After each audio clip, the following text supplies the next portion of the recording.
Praise the Lord. എന്നെ ശ്രവിക്കുന്ന മാന്യ ശ്രോതാക്കൾക്ക് വേഗത്തിൽ ഇവിടെ കർത്താവായ യേശുക്രിസ്തുവിൻ്റെ നിസ്തുല്യ നാമത്തിലുള്ള സ്നേഹ വന്ദനം അറിയിക്കുന്നു. ഒരിക്കൽ കൂടി റോസ് ഫാമിലി പ്രയർ ഗ്രൂപ്പിൻ്റെ ഫേസ്ബുക്കിൽ ലൈവിൽ ദൈവവചനവുമായി വരുവാൻ സാധിച്ചതിൽ ഞാൻ കർത്താവിനെ സ്തുതിക്കുന്നു. അതിനവസരമൊരുക്കി തന്ന Rose family prayer group director sister Roslin സുരേഷിനും ഗ്രൂപ്പ് അംഗങ്ങൾക്കും നന്ദി അറിയിക്കുന്നു. ഈ സന്ദേശം നിങ്ങൾ പൂർണ്ണമായി കേൾക്കണം. അനുഗ്രഹമാകുന്നെങ്കിൽ ലൈക്ക് ചെയ്ത് ഷെയർ ചെയ്യുവാൻ മറക്കരുത്. കമൻറ്റ് ബോക്സിൽ നിങ്ങളുടെ പ്രാർത്ഥനാ വിഷയം എന്തായാലും ശരി, അത് ആ കമൻറ്റ് ബോക്സിൽ നിങ്ങൾ കമൻറ്റ് ചെയ്താൽ നിശ്ചയമായും ഞങ്ങൾ നിങ്ങൾക്കൊരു പ്രാർത്ഥിക്കുന്നതാണ്. 24 മണിക്കൂറും പ്രാർത്ഥിക്കുന്ന ഒരു നല്ല പ്രയർ ഗ്രൂപ്പ് ഞങ്ങൾക്കുണ്ട്. അതുകൊണ്ട് ദയവായി കമൻറ്റ് ബോക്സിൽ നിങ്ങളുടെ പ്രാർത്ഥനാ വിഷയങ്ങൾ രേഖപ്പെടുത്തിയാൽ നിശ്ചയമായി ഞങ്ങൾ നിങ്ങൾക്ക് വേണ്ടി പ്രാർത്ഥിക്കും. ഇന്നത്തെ എൻ്റെ സന്ദേശ വിഷയം നിരാശയുടെ രാത്രിയും അനുഗ്രഹത്തിൻ്റെ പ്രഭാതവുമെന്നാണ്. നിരാശയുടെ രാത്രിയും അനുഗ്രഹത്തിൻ്റെ പ്രഭാതവുമെന്നാണ് ഇന്നത്തെ എൻ്റെ സന്ദേശ വിഷയം. മനുഷ്യനായി പിറന്ന പുരുഷനാകട്ടെ സ്ത്രീയാകട്ടെ സർവരും ഒരുപോലെ അഭിമുഖീകരിക്കുന്ന ഒരു പ്രശ്നമാണ് നിരാശ. നിരാശയുടെ രാത്രിക്ക് അനുഗ്രഹത്തിൻ്റെ ഒരു പ്രഭാതമുണ്ട് എന്ന് എല്ലാവർക്കും അറിയില്ല. ധാരാളം പേർ നിരാശയിൽപ്പെട്ട് ആത്മഹത്യയിൽ അഭയം പ്രാപിക്കുമ്പോൾ മറ്റു ചിലർ മദ്യത്തിനും മയക്കുമരുന്നിനും അടിമകളായിത്തീരുന്നു. വേറെ ചിലർ ആകട്ടെ അവർ അനാശാസ്യ പ്രവൃത്തികളിലും അക്രമത്തിലേക്കും തിരിയുന്നു. എന്നാൽ ഓരോ നിരാശയ്ക്കും അഥവാ ഓരോ നിരാശയുടെ രാത്രിക്കും ഒരു അനുഗ്രഹത്തിൻ്റെ പ്രഭാതമുണ്ടെന്ന് മനസ്സിലാക്കുന്നത് ഞങ്ങൾ പ്രസംഗിക്കുന്ന ബൈബിൾ വിശ്വസിക്കുന്ന സത്യവിശ്വാസികൾ മാത്രമാണ്. എന്നാൽ വിശ്വാസികൾ എല്ലാവരും എന്ന് ഞാൻ പറയുന്നില്ല.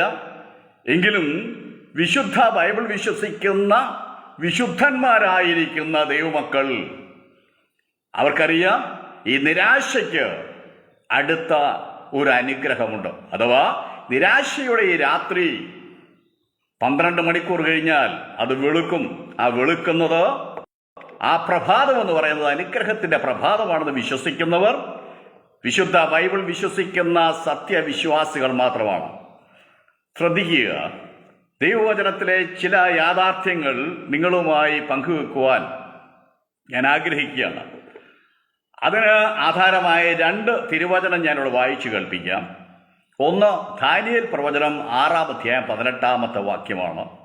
രണ്ടാമത്തത് ലൂക്കോസിന്റെ സുവിശേഷം 5-ാം അധ്യായം 5-ാം വാക്യവുമാണ്. ദാനിയേൽ 6:18 ഞാൻ വായിക്കുന്നു.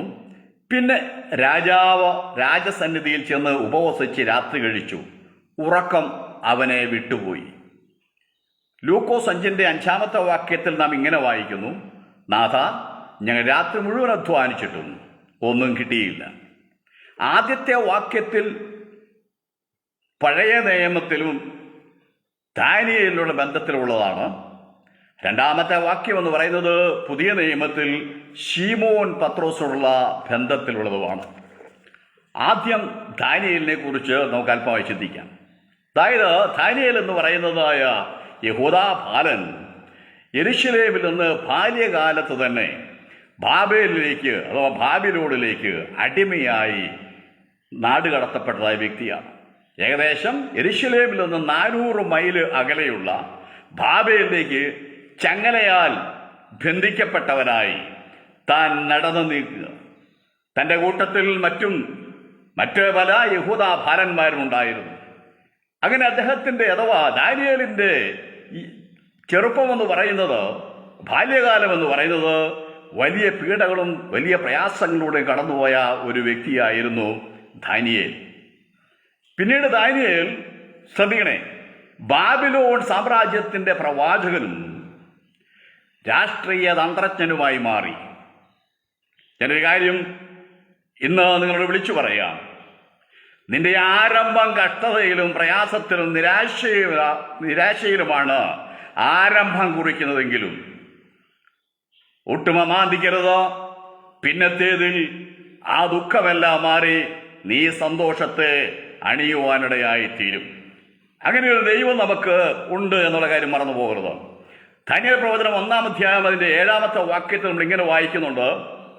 ബാബിലോൺ ചക്രവർത്തിയായ നെബൂഖദ്നേസർ രാജാവ് ഈ ദാനിയേലിൻ്റെ പേര് മാറ്റി ബേലിൻ്റെ വത്സല പ്രഭു എന്ന് അർത്ഥമുള്ള ബെൽഷസർ എന്നാക്കി അദ്ദേഹം മാറ്റം വരുത്തുവാനിടയായിത്തീർന്നു. ദാനിയേലിന്റെ ഭക്ഷണ രീതിയിലും ആരാധനാ രീതിയിലും ഒക്കെ നെബൂഖദ്നേസർ രാജാവ് വ്യത്യാസം വരുത്തി. എന്നാൽ രാജാവിന്റെ ഭോജനം കൊണ്ടും അവൻ കുടിക്കുന്ന വീഞ്ഞുകൊണ്ടും തന്നെത്താൻ അശുദ്ധമാകുകയില്ല എന്ന് ദാനിയേൽ തൻ്റെ ഹൃദയത്തിൽ നിശ്ചയിച്ചു. മാത്രമല്ല, തനിക്ക് അശുദ്ധി ഭവിപ്പാൻ ഇടവരുത്തരുതെന്ന് ഷണ്ഡാധിപനോട് ദാനിയേൽ അപേക്ഷിക്കുകയും ചെയ്തു. ശ്രദ്ധിക്കണേ, യഹൂദാബാലനാണ്, ചെറുപ്പമാണ്. ഇപ്പോൾ രാജകൊട്ടാരത്തിൽ ഇവനെ 3 വർഷത്തെ കോഴ്സിലൂടെ തെരഞ്ഞെടുത്തിരിക്കുകയാണ്. രാജകീയ ഭോജനമാണ് ഇവൻ ലഭിക്കുന്നത്. എങ്കിലും താൻ പറയുന്ന കാര്യം ഇതാണ്: രാജകീയ ഭോജനം കൊണ്ടും അഥവാ വിഗ്രഹാർപ്പിതമായിരിക്കുന്നതായ ഈ രാജകീയ ഭോജനം കൊണ്ടും രാജാവ് കഴിക്കുന്ന വീഞ്ഞ് അഥവാ മദ്യം കൊണ്ടും ഞാൻ എന്നെ തന്നെ അശുദ്ധമാക്കുകയില്ല എന്നവൻ തീരുമാനിച്ചു എന്ന. എന്നെ കേൾക്കുന്ന പ്രിയ സഹോദര സഹോദരി, കേരളത്തിലുള്ളതായ മലയാളക്കരയിൽ ജനിച്ചു വളർത്തപ്പെട്ട് രക്ഷിക്കപ്പെട്ട് സ്നാനമേറ്റ ലക്ഷക്കണക്കിന് സഹോദരന്മാരും സഹോദരിമാരും, അല്ലെ യൗവനക്കാരും യൗവനക്കാരത്തികളും, അല്ലെ പ്രായമായും പ്രായം കുറഞ്ഞവരും ആയിട്ടുള്ളവർ ഇന്ത്യയുടെ വിവിധ സംസ്ഥാനങ്ങളിലും മാത്രമല്ല ലോകത്തിൻ്റെ പല രാജ്യങ്ങളിലും ഉണ്ട്.